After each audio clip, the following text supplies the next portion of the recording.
I don't have a special lesson or message in this particular video, but this is one of my favorite sets from my most recent sessions of ranked on Sparking Zero.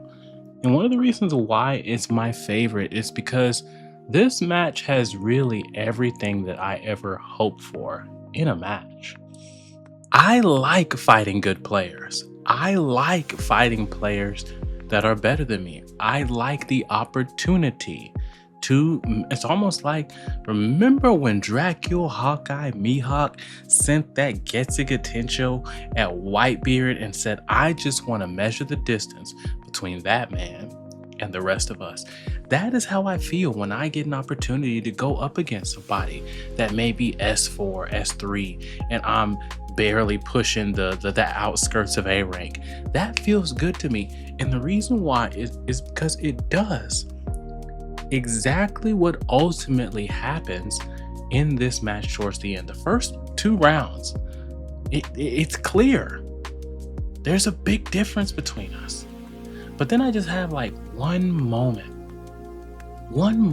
where it's almost like I got to peek into a window that showed my future and my progression as a player. I got to peek into a realm in which I am maybe several weeks or several months or a few hundred hours into practice, perfection, and execution. And it felt exhilarating. It almost felt like a small little Kaioken times 3 where I was operating like far above my current level, but still within something that seemed like it is still achievable for me. I began to super counter things that I hadn't super countered before. I was vanishing things that I hadn't vanished before. I was reacting to attacks that I had not really reacted to well before. And it was all in a quick, like 30 to 45 second, maybe even, a minute span. And I remember during the match yelling out in the middle of the fight to myself, saying, man, this guy is making me play the game. I loved it. And from that moment, a lot of that I was able to retain. It makes me think of when Goku and Gohan were training in the hyperbolic time chamber. And we see that split second where Gohan's hair shoots straight up. He turned into a Super Saiyan 2 and Goku saw it. But it was very short-lived. I saw that for myself as a Sparking Zero player in just those couple of moments. And that is only possible by putting yourself in positions with these types of players. Doesn't necessarily have to be the best players in the world. I'm not saying you have to be fighting somebody that's top 100. I'm not saying you have to be fighting somebody that is Evo champion. But putting yourself in positions against people who are just better, where there is just a gap, absolutely. And I love it. I genuinely do. This is why I rematch. This is why I try to get everything I have out of an encounter that I have with a player. Because if I ran into this guy and he was S whatever, and I lost, and I was like, oh my gosh, my rank, let me go try to find some guys who are my rank and go that route, I wouldn't have had this moment.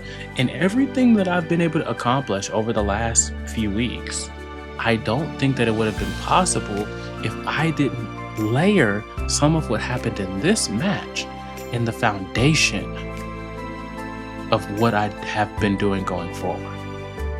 And the best part about it is, it wasn't me going and getting on YouTube and figuring out some new combos and some new tech. It wasn't me going to a guide or a tutorial and adding some things to my kit.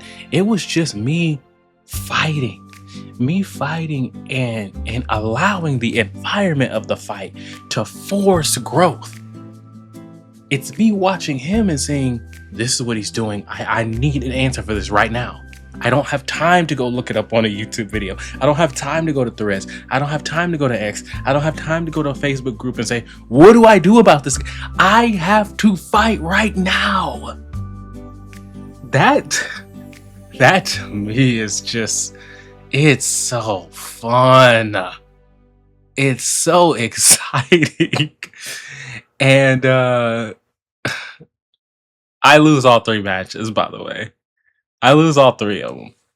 But I gained a whole lot more than I lost as a result. And you could argue that maybe if I had managed my key a little bit better, if I was just a tad bit more patient, because a couple of these a couple of these what is it called when the people are able to revenge counter, a couple of those revenge counters I probably should have been able to perception. I was moving a little bit too much. I gave up a little bit of key advantage, right? But there were a lot of other moments where I was doing well. So that's why this is one of my favorite moments in Sparking Zero